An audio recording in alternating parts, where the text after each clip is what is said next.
Have you ever heard the kind of story that makes your heart twist into knots, an impossible betrayal that strips away the very foundation of love and leaves you breathless? Imagine a young wife, pregnant and terrified, cast out onto the streets by the very man who once pledged to protect her. Now envision that same man, a billionaire tycoon idolized by the media standing trial in a courtroom packed with reporters and skeptics. This isn't just a story about broken vows. It's about shocking truths, shattered empires, and a fight for justice against all odds. Ready to witness the downfall of a modern titan, Elara, Caldwell was not born into wealth. She had in fact grown up in a modest neighborhood on the outskirts of Boston. Her father, a carpenter, and her mother, a schoolteacher, had worked tirelessly to put food on the table and instill in her the values of perseverance and empathy. Elara spent her childhood days reading books in the local library, dreaming of a future filled with love and stability.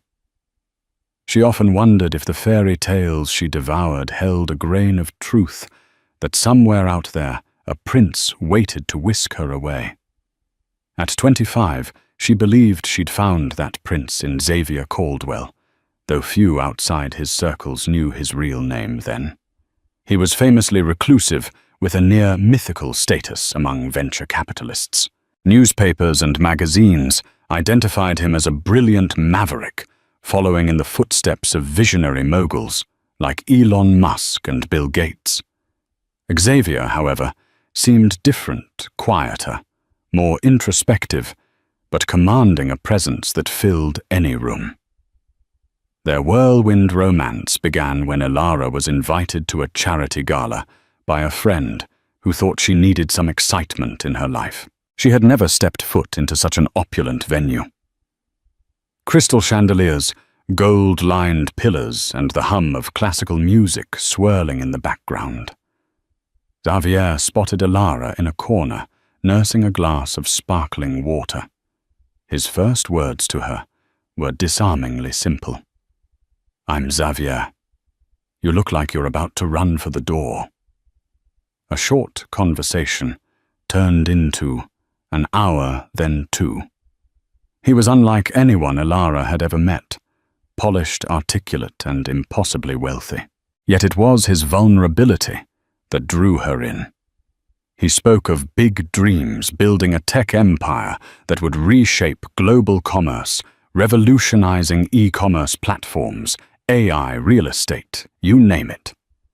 But he also confessed a relentless loneliness, a burden that came with the kind of success that turned friends into opportunists and family into distant acquaintances.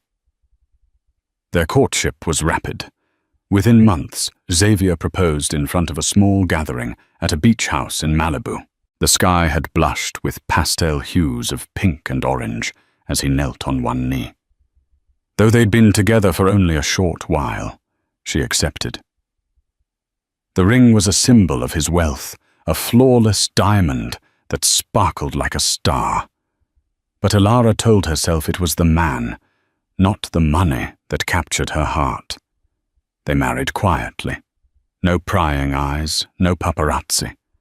Just a simple ceremony held in Xavier's garden, where he promised her a life of comfort, love, and partnership. He insisted that their union was more than just an alliance of convenience. He swore she was the missing piece to his restless soul. For a fleeting moment, Elara felt like the happiest woman in the world. But from the outset, something in Xavier's world felt controlled, orchestrated, as if the man behind the empire always needed to maintain the upper hand. Friends often joked that he was a chess grandmaster in business, adept at anticipating moves 5 steps ahead of his competitors. It turned out he played the same cunning game in his personal life. Though blissful at first, Elara gradually found cracks in this perfect marriage. She noticed how staff tiptoed around Xavier, their eyes perpetually glued to the floor, as if any misstep would trigger dire consequences.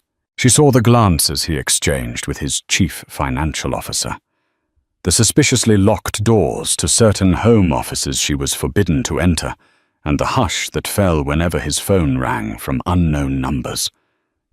Then came the day that changed her life forever, when she discovered she was pregnant.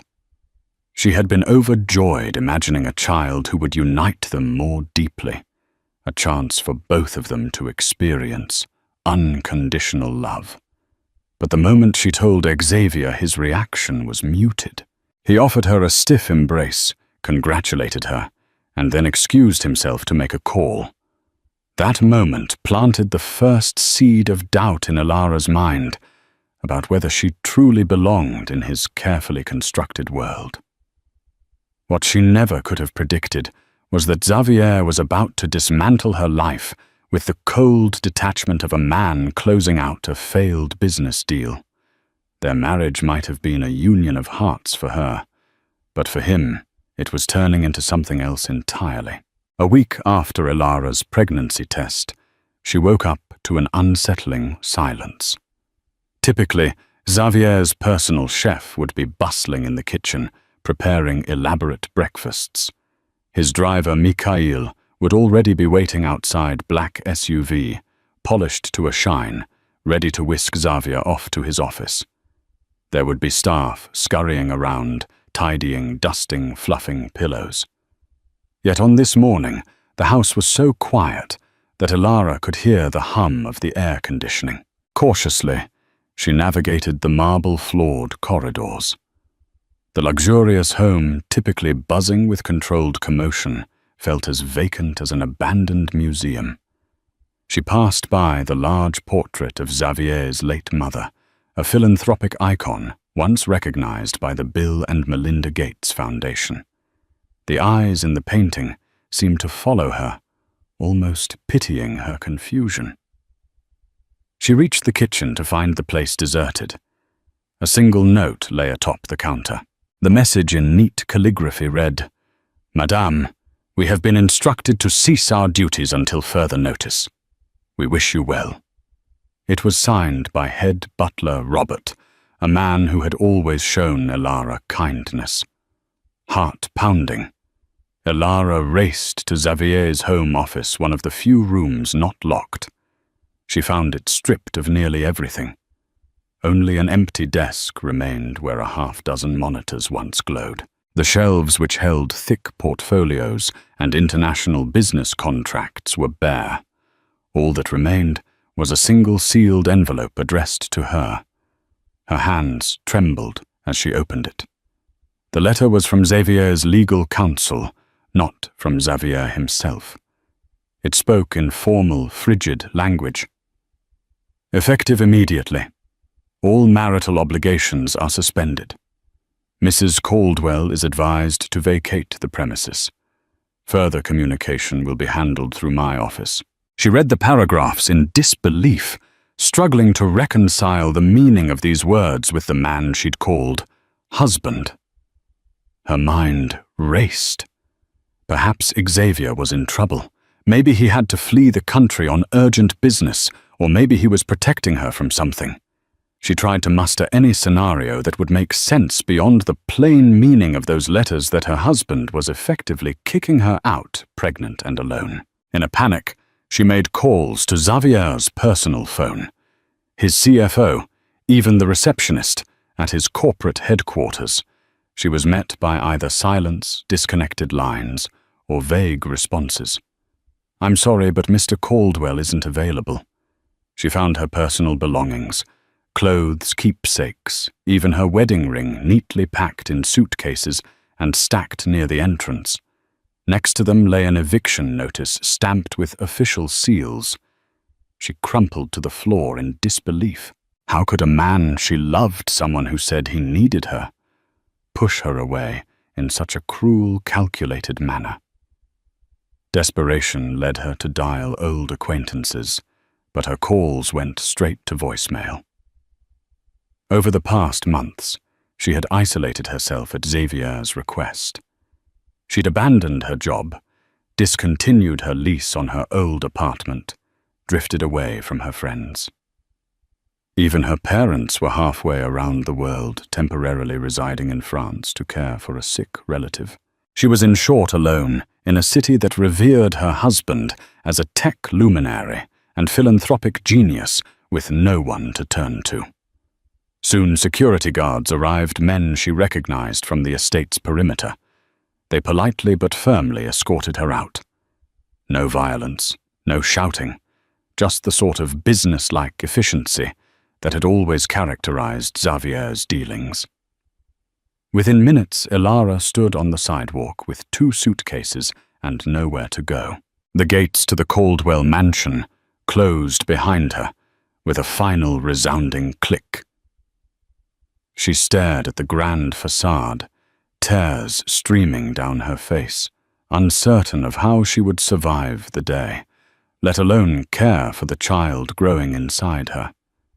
In that single morning, Elara realized she was being treated not as a wife, but as a cast-off accessory to be disposed of. Her heartbreak quickly morphed into shock, then desperation. This was a world that worshipped Xavier's intellect and philanthropic gestures. Who would even believe that he would do something so vile? She glanced at her phone full battery, yet no calls or texts. She gazed at her wedding band, ironically symbolizing unity and devotion, now just a cold piece of metal on her finger. Her mind swirled with questions she couldn't answer. Why had he cast her aside?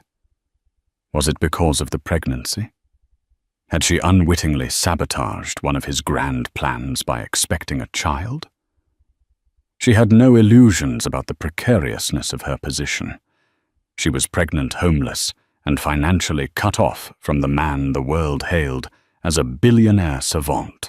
Still in shock, Elara dialed the only place she could think to go, a run-down motel on the other side of the city, where she had once stayed briefly during a job transition.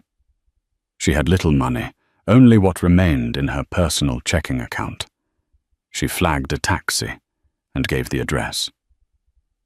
As she rode away from the mansion, the tears kept rolling, fueled by confusion, fear, and a profound sense of betrayal. Yet a tiny voice inside her kept repeating, "Stay strong for your child." She clung to that determination.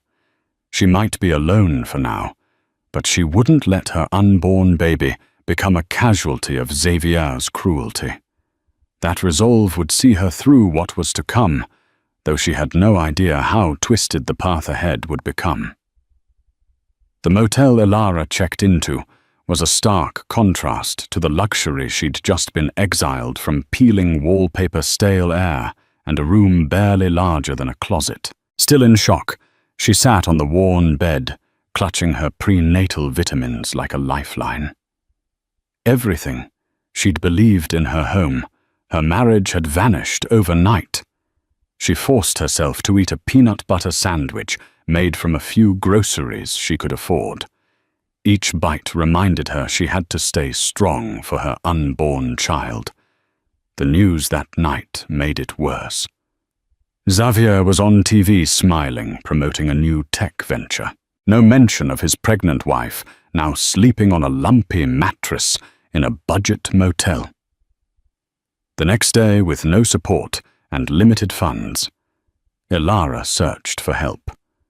She remembered Harriet Macmillan, a lawyer she'd met briefly at one of Xavier's events.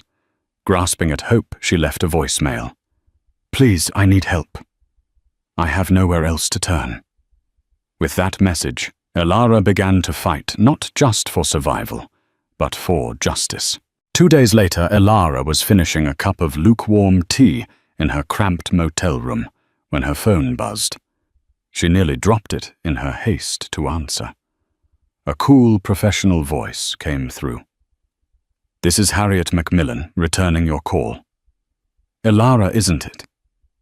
Relief flooded Elara. She briefly recapped her situation, trying to keep her voice steady. Harriet listened intently, only interrupting to ask clarifying questions about the timeline, the nature of the eviction, and whether Elara had any prenuptial agreements. Finally, Harriet spoke, her tone measured but firm. "I'd like to meet with you in person. My office is in downtown Boston. Bring any documents you have." Elara's finances were in dire straits, but Harriet insisted that the first consultation was free, gathering her courage and her legal papers. Mainly the marriage certificate, a copy of the eviction notice, and the letter from Xavier's counsel, Elara made her way downtown. The ride on public transportation took nearly an hour, weaving through the bustling city that felt so alien now, considering her recent eviction from a life of privilege. Harriet's office sat in a sleek, modern building. Elara's nerves intensified as she stepped inside, worried that everyone would see her as a penniless cast-off. But Harriet herself greeted Elara in the waiting area with a warm handshake. She was a tall woman, with sharp features exuding an air of unwavering confidence.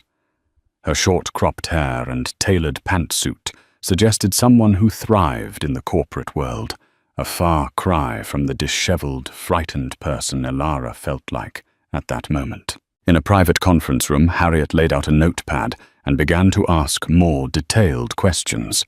She didn't flinch when Elara described how Xavier had locked up entire sections of the house, or how the staff had mysteriously vanished. She jotted down notes in a decisive manner and asked follow-ups about anything that seemed unclear. "What about your prenuptial agreement? Do you recall any clauses about children or spousal support?" Harriet asked, pushing her wire-rimmed glasses up her nose. Elara shook her head. We didn't sign one. It seemed unromantic, and Xavier said he trusted me completely." Harriet raised an eyebrow. "No prenuptial agreement." "Interesting. That can work in your favor." She glanced at the letter from Xavier's attorney. "This is unusual. He's essentially cut you off financially and you're pregnant. That's going to look terrible for him if this goes to court. We need to move quickly, but he's so powerful." Elara murmured, her voice trembling. "He's got an entire legal team on retainer." "I've got nothing." Harriet leaned forward. "I'll be candid, this won't be easy. But I've gone up against big players before. Xavier's trying to act as if you don't exist. That's not going to fly, especially given your pregnancy. Family law tends to favor the well-being of the child." Her confidence injected a sliver of hope into Elara's battered spirit. They discussed strategies, filing a motion for spousal support, ensuring Elara had medical coverage, demanding an injunction to prevent Xavier from dissipating assets. Harriet's voice was calm, like a lighthouse beacon in a storm. However, Harriet also cautioned that Xavier would almost certainly fight back. He might attempt to paint Elara as an opportunist or claim she'd violated some aspect of their arrangement. "We should prepare for the mudslinging," Harriet said grimly. "I've seen men like Xavier do anything to protect their reputation." Before Elara left, Harriet handed her a pamphlet listing supportive services for pregnant women, including a few discreet shelters that might provide better accommodations than a run-down motel. "Try them," she suggested, "and keep every receipt, every text message, every bit of correspondence. We'll need it all." As Elara walked out of the gleaming office building, a wave of determination rolled over her. She wasn't fighting only for herself anymore. This was about her child. Harriet's willingness to stand up to a titan of industry was a lifeline. Her steps felt a little surer as she navigated the crowded sidewalks, heading back to the motel to gather her things. That night, she moved into a small women's shelter Harriet had recommended. She shared a room with 2 other expectant mothers, neither of whom knew her story, nor did they ask. The place was clean, staffed by volunteers and social workers with genuine concern in their eyes. Here, Elara no longer felt hounded by the shadows of her old life. though it was still a far cry from the luxuries she once had. A sense of community and comfort began to form. She stayed up late, scribbling down any details that might help her case. The secrets in the Caldwell mansion, the suspicious phone calls, the staff's abrupt departure. She recounted Xavier's strange behavior after she announced her pregnancy. Everything down to the smallest detail might matter. As the clock ticked past midnight, she felt a flicker of hope. Harriet believed in her case. Maybe a judge would too. But deep down she sensed that Xavier wouldn't let her off that easily. A man who built an empire by outmaneuvering everyone in business wouldn't just yield in the face of a legal fight. The stakes were about to get even higher and more dangerous. The seeds of a coming storm were planted, and Elara braced herself for whatever chaos was about to unfold. The first court hearing took place on a brisk grey morning. Clouds loomed overhead, as if reflecting Elara's somber mood. She arrived with Harriet by her side, gripping a binder of documents so tightly her knuckles turned white. In the hallway, she caught a glimpse of Xavier for the first time since her eviction. Dressed in a bespoke suit, he cut an imposing figure, scanning the crowd with calm indifference. Their eyes met only briefly, and a wave of nausea hit Elara. Not just from her pregnancy, but from the magnitude of his betrayal. As the hearing commenced, Harriet outlined the basic facts. Elara was pregnant, with no income evicted from her marital home. She sought temporary spousal support and medical coverage. The opposing counsel, a polished man named Douglas Hargraves, argued that Elara had voluntarily vacated the premises. He even claimed she had adequate financial resources and that the pregnancy was not conclusively verified. At that, Elara's mouth fell open. Not conclusively verified. She had medical records, ultrasound images, everything. Harriet quickly produced evidence of her pregnancy test results and an OB/GYN's report, effectively shutting down Hargraves's smirking insinuation. The judge, a stern but seemingly fair woman named Judge Helena Connors, frowned at Hargraves's tactics and instructed both parties to focus on the matter at hand. The hearing concluded with Judge Connors granting Elara a modest monthly stipend for her living expenses until the next court date, as well as ordering Xavier's insurance to cover her prenatal care. A small victory, but enough to lift Elara's spirits. Harriet whispered, "We'll build from here," as they left the courtroom. But the fight was far from over. Over the next few weeks, Harriet discovered a labyrinth of corporate entities and trusts behind Xavier's empire. Shares were distributed among shell companies.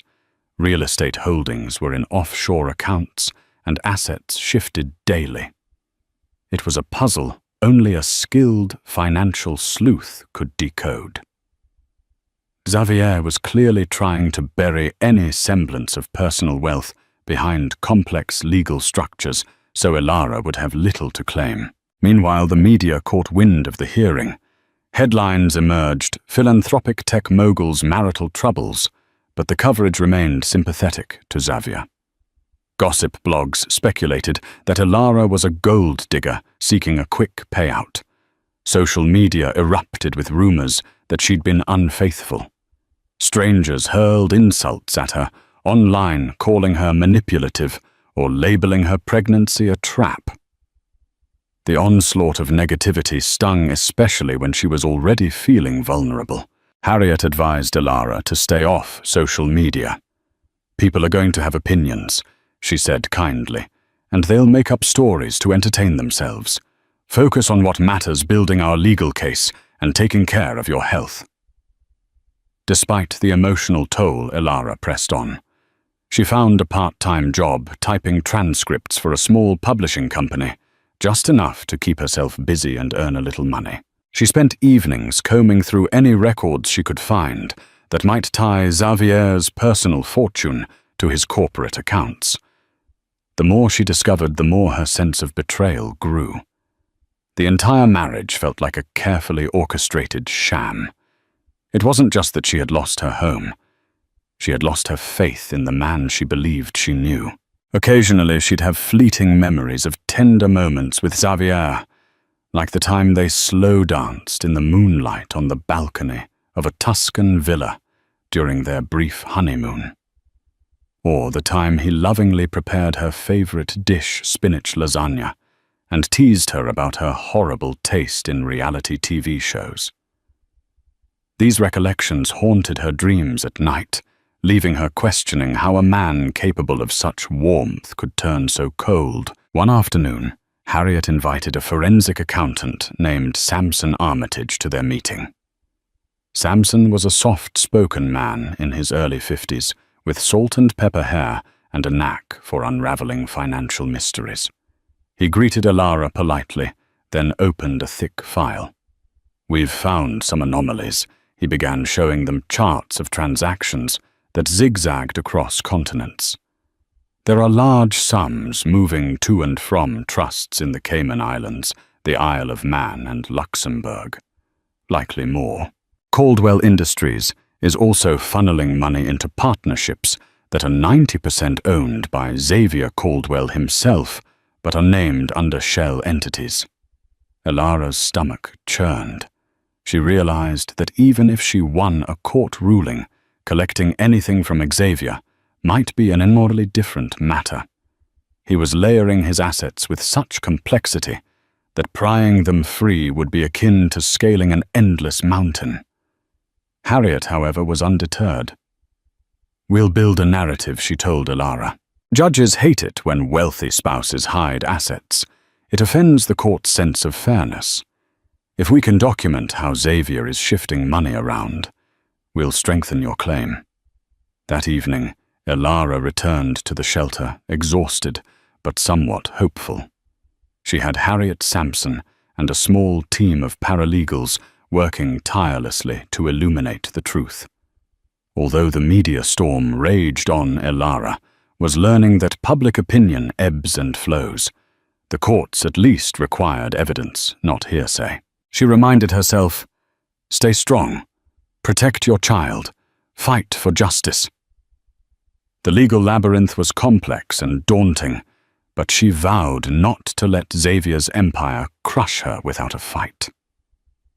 Step by step, she was inching forward, fueled by a mixture of determination and maternal instinct. The next courtroom battle would be the true test of her resolve, and maybe, just maybe, the key to unraveling Xavier's carefully guarded secrets.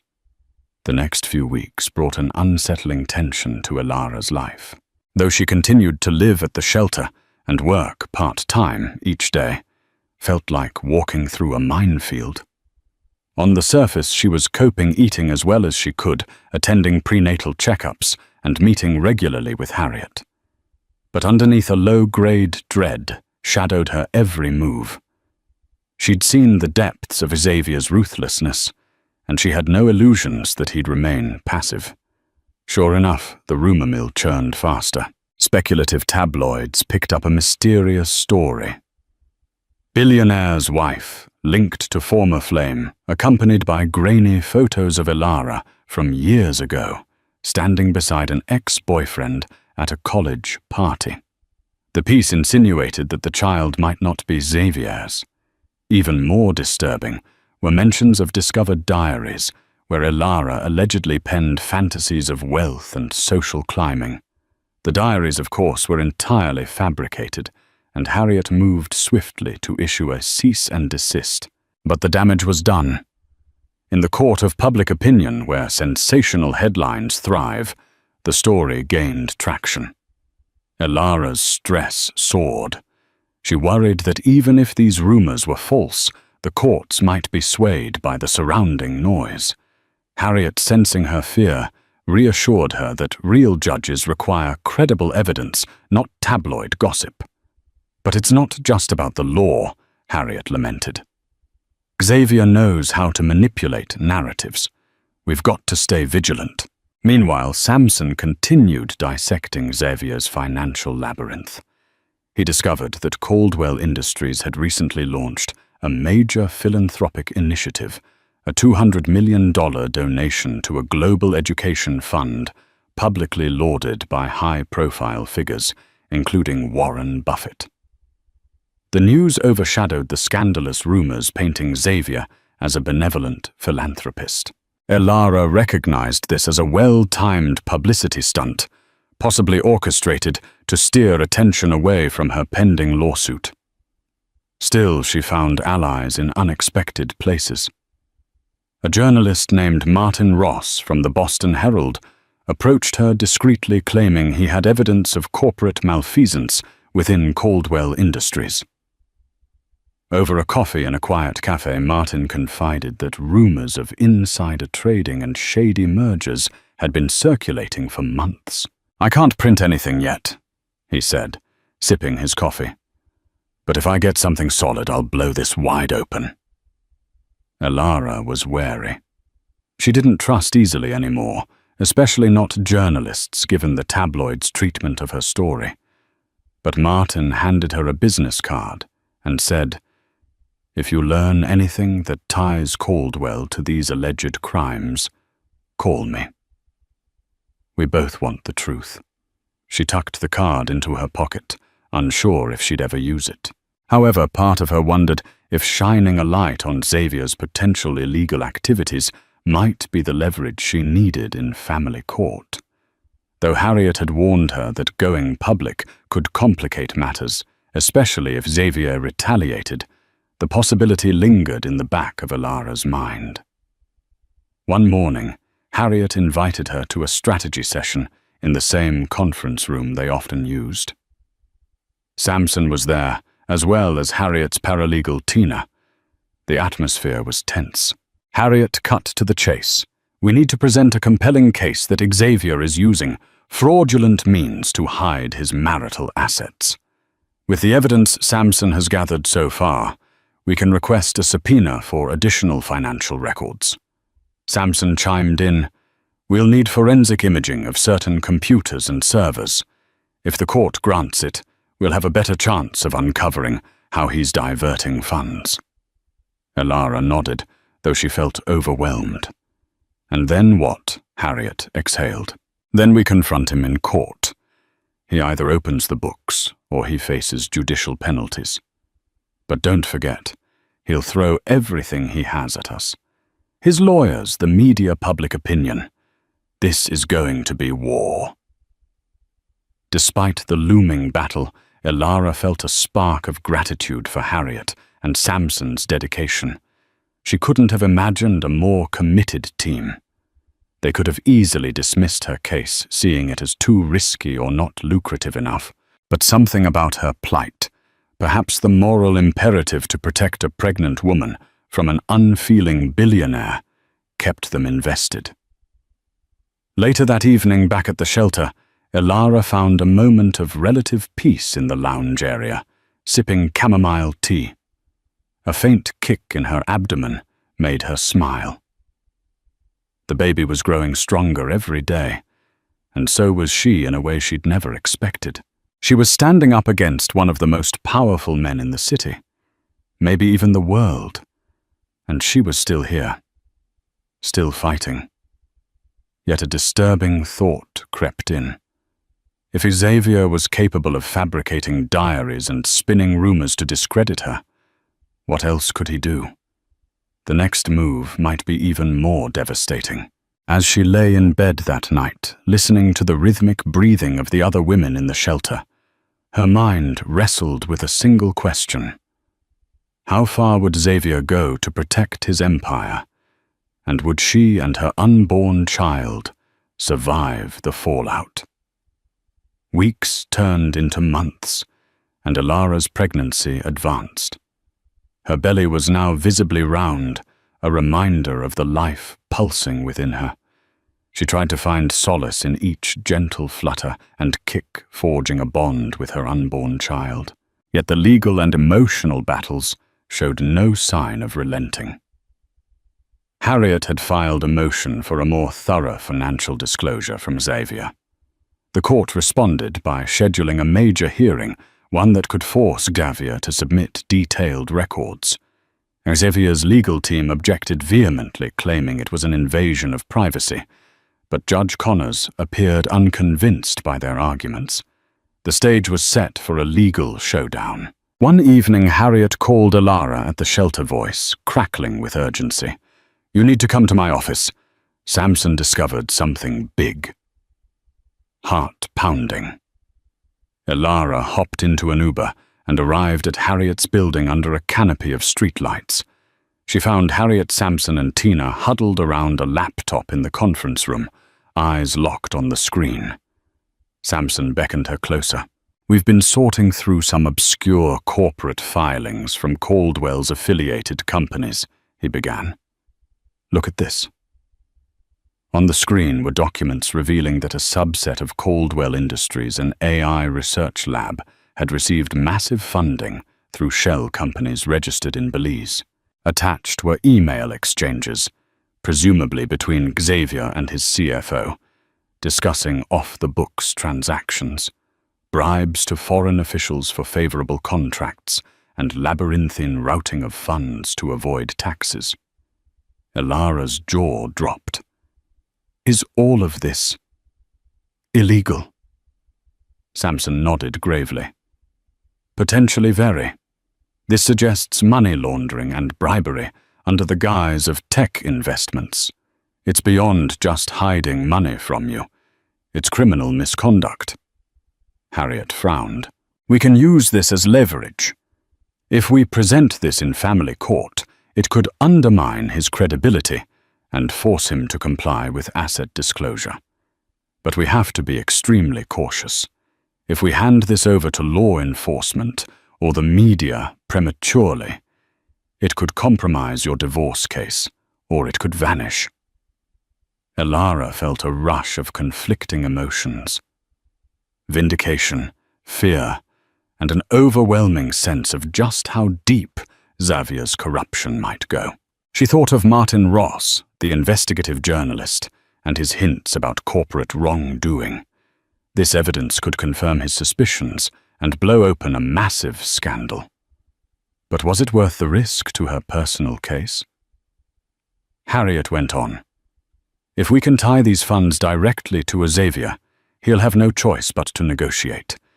He wouldn't want these details to come out in open court, let alone in a criminal investigation. It might force him to settle generously." Yet Alara's conscience flared. She wasn't just fighting a personal battle. Lives could be impacted if Caldwell Industries was built on dirty money. Did she owe it to the public to expose him? Samson tried to reassure her. "Remember, your priority is ensuring financial security for you and your child. But if we do go public, you're absolutely going to become a target. This is bigger than a messy divorce. We're talking about an empire that could come crashing down," Tina added softly. "And if we don't use it carefully, Xavier's lawyers will claim we obtained this illegally or tampered with it. We need to dot every I and cross every T. If there's any chance the documents are admissible, we have to follow proper procedures." Alara felt dizzy. She was pregnant, homeless, battling relentless rumors, and now she held the power to reveal a global scandal. She grabbed a chair to steady herself, taking deep breaths.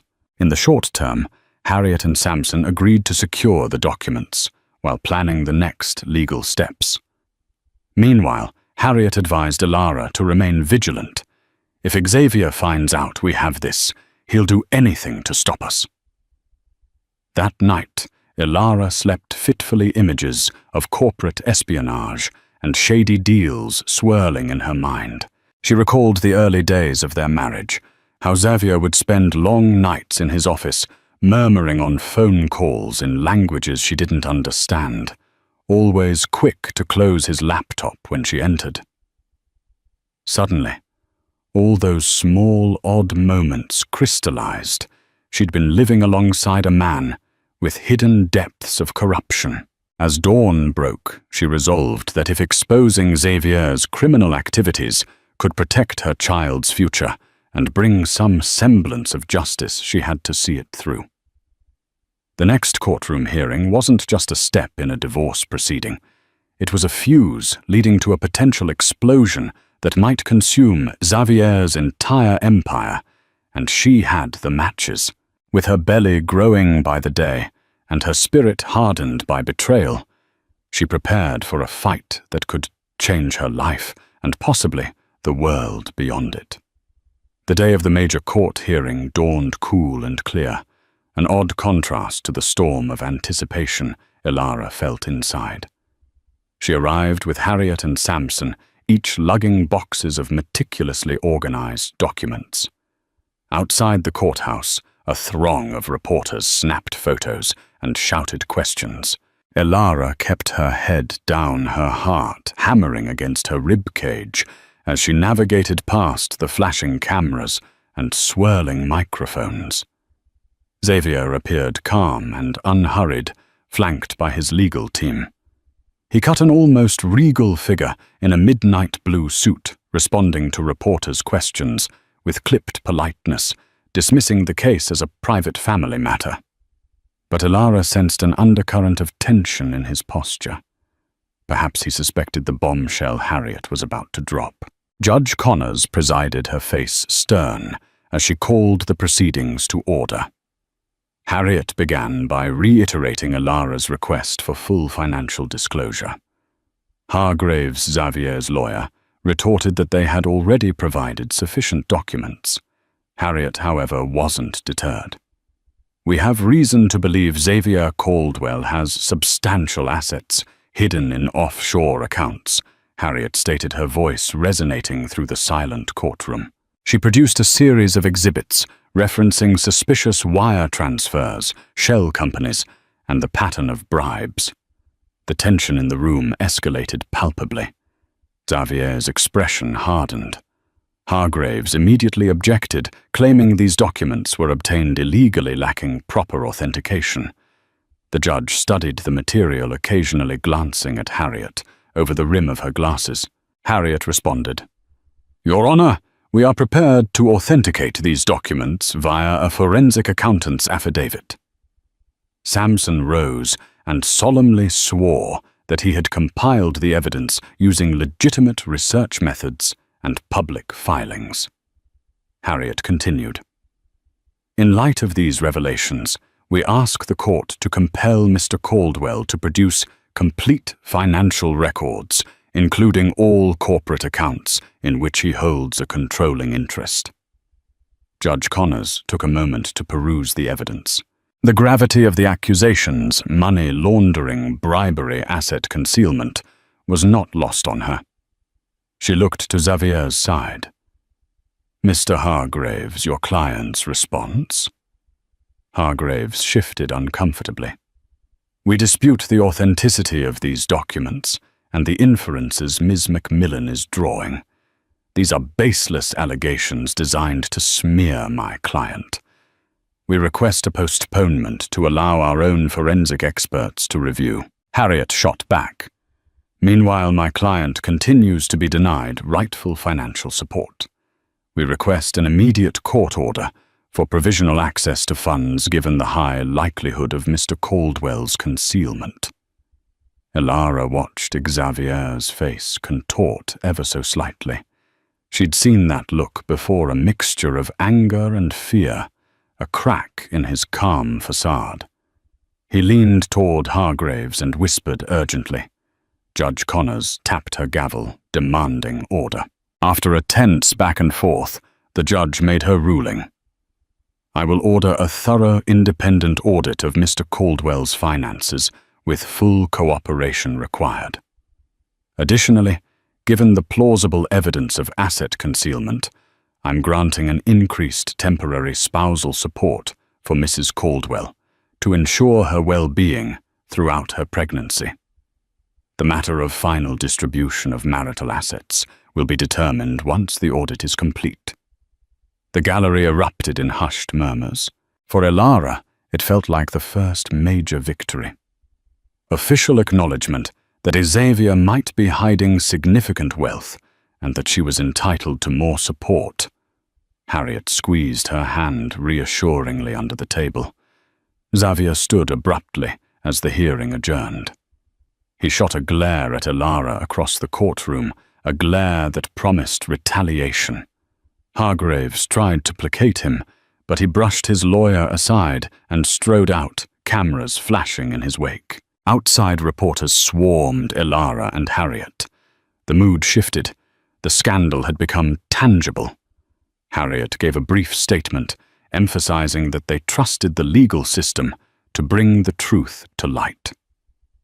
Elara, trembling with relief and nerves, said nothing, letting Harriet's poised professionalism carry the moment. Once they were outside the media frenzy, Elara allowed herself a moment of triumph. They had forced Xavier's hand. An independent audit meant he couldn't bury his secrets forever. Yet a flicker of unease gnawed at her. Even cornered Xavier was a dangerous opponent. She feared what he might do next, personally or professionally, to reclaim the upper hand. But for now, victory tasted sweet, especially after weeks of relentless anxiety. Harriet treated Elara and Samson to a quiet lunch in a small bistro. Over salads and mineral water, they exchanged cautious smiles and talked about next steps.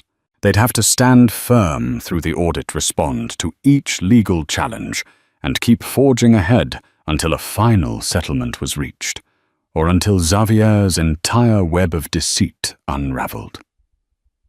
"Enjoy this win," Harriet told Elara gently. "But don't let your guard down. The real battle has just begun." Elara nodded, placing a protective hand on her belly. She felt the baby move a reassuring flutter. In that moment, she vowed never to back down for herself and for her child. Nothing would break her resolve, not even a billionaire bent on vengeance. The audit took weeks of painstaking effort. An independent team of accountants and investigators appointed by the court dissected Xavier's sprawling empire with the precision of surgeons. They visited offices, sifted through digital ledgers, and interviewed staff who'd once lived in fear of Xavier's wrath. Slowly, a damning picture emerged. Illegal bribes to foreign officials, tax evasion, and money laundering all came to light. Anonymous whistleblowers, some likely motivated by Xavier's arrogant treatment of subordinates, came forward with additional evidence. Suddenly, the billionaire, who had once been hailed as a visionary philanthropist, found himself the subject of a federal investigation. News outlets latched on to the unfolding scandal. Martin Ross, the Boston Herald journalist, published a front-page exposé corroborating Harriet and Samson's findings. The story trended on social media for days, overshadowing previous rumors that had painted Elara as a gold digger. It was now Xavier who was in the hot seat, grappling with a swarm of cameras and demands for explanations. Caldwell Industries' stock plummeted. Board members panicked, calling emergency meetings to salvage their reputations. Philanthropic organizations distanced themselves, returning or suspending donations. Even long-time investors walked away, unwilling to be caught in the impending financial meltdown. Elara watched the chaos unfold on the news, her heart torn between relief and sorrow. She had never intended to bring down an entire corporation, only to protect herself and her child. Yet it was impossible to ignore the sense of justice. Xavier had spun a web of deceit and was finally being called to account. As the net closed in Xavier's once untouchable aura shattered, federal agents raided corporate headquarters, seizing computers and boxes of files. Rumors of indictments circulated. Reports suggested Xavier might face years in prison for fraud, embezzlement, and conspiracy. Hargraves tried to stem the tide with statements of innocence, but every day brought new incriminating evidence. Meanwhile, in family court, Xavier's position had never been weaker. Judge Connors held a follow-up hearing to assess progress on the financial audit. With the federal investigation looming, it was clear Xavier's empire was on the brink of collapse. Harriet requested a swift resolution to Elara's divorce, including substantial settlements to ensure the child's future. Hargraves, trying to negotiate, offered a settlement that included a lump sum and a trust fund for the baby. During an off-record negotiation session, Xavier himself showed up looking haggard and less composed than ever. Gone was the charismatic veneer. His eyes were bloodshot, and lines of stress etched his face. He glared at Elara, saying nothing at first. Then in a subdued voice he managed, "You've destroyed everything I built." "Are you happy?" Elara felt a swirl of conflicting emotions. Part of her wanted to lash out, to remind him that he was the one who had thrown her onto the streets, pregnant and terrified. Another part only felt pity for a man so consumed by power that he'd lost his humanity along the way. She mustered a calm response. "I only wanted what was fair for me and our child. You made the choices that led here, not me." Hargraves cut in, trying to salvage the moment. "Let's keep this civil, folks." He laid out the settlement terms. They included a sizable cash payment, a monthly stipend, and a promise to establish a trust in the child's name. It was more than what Elara had ever dreamed of receiving, but Harriet sensed an opportunity to push further. If Mr. Caldwell truly wishes to avoid further litigation and possible repercussions in criminal court, he should agree to a significantly larger settlement, Harriet said, her voice unyielding. Hargraves spluttered objections, but Xavier sighed, looking deflated. "Fine," he muttered, his voice barely audible. By the end of negotiations, Elara was set to receive a life-changing sum. The details would be ironed out formally in court, but for the first time since she'd been cast out of the mansion, she felt a profound sense of relief. She no longer had to fear homelessness or an uncertain future for her child. Yet she didn't feel triumphant. Watching Xavier slump in his chair, she realized how ambition and deceit had corroded his soul. His downfall was tragic, even if it was deserved. This wasn't just the end of a marriage. It was the implosion. Implosion of an empire built on lies. Harriet reminded Elara to keep her composure as they left the negotiation room. Outside, paparazzi flashed cameras, hungry for a glimpse of the once powerful couple at war. Elara shielded her face, thinking of the child in her womb. This battle might be nearly over, but a new life awaited, a life she had to protect and nurture, free from the shadows of Xavier Caldwell's empire. That night, back at the shelter, she gently packed her belongings. She would soon have the resources to rent an apartment or even buy a small home. Tears welled in her eyes, not of sadness, but of release. For all the heartbreak and fear, she had emerged on the other side, resolved to raise her child with love, honesty and dignity, values that money, for all its power, could never replace. In the weeks that followed, Elara moved into a modest but comfortable apartment in a quiet neighborhood on the outskirts of the city. Sunlight streamed through the windows onto simple furniture, a second-hand couch, a thrift store dining table, a crib. She carefully assembled piece by piece.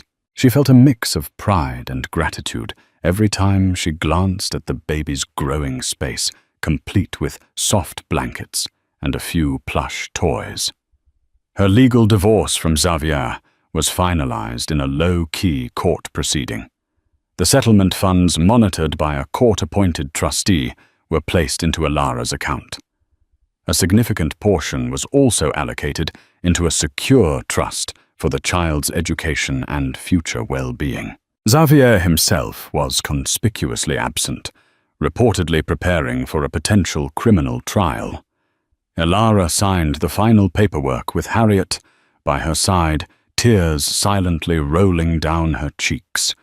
With a few swipes of a pen, she was no longer Mrs. Caldwell, but Elara, the independent woman she once was, yet stronger than ever before. Media coverage of Xavier's impending criminal charges escalated. Each news segment highlighted the staggering list of alleged crimes. Caldwell Industries teetered on the edge of bankruptcy, board members resigning en masse. Government prosecutors painted a picture of a man who had taken advantage of the world's trust and generosity, only to line his own pockets through illicit schemes. Elara tried her best to ignore the maelstrom.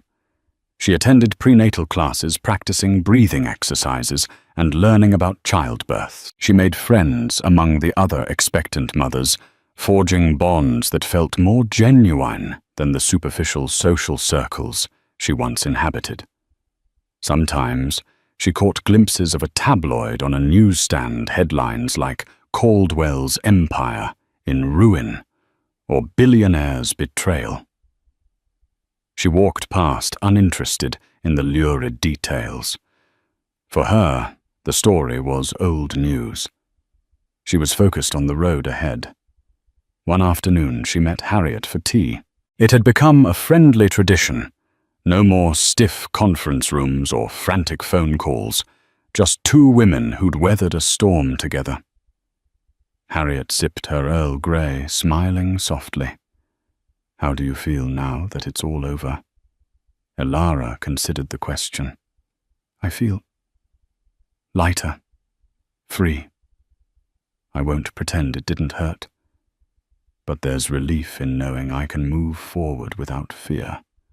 "You deserve every bit of peace you can find," Harriet replied, her gaze warm. "No matter what happens to Xavier, you have a new life waiting for you."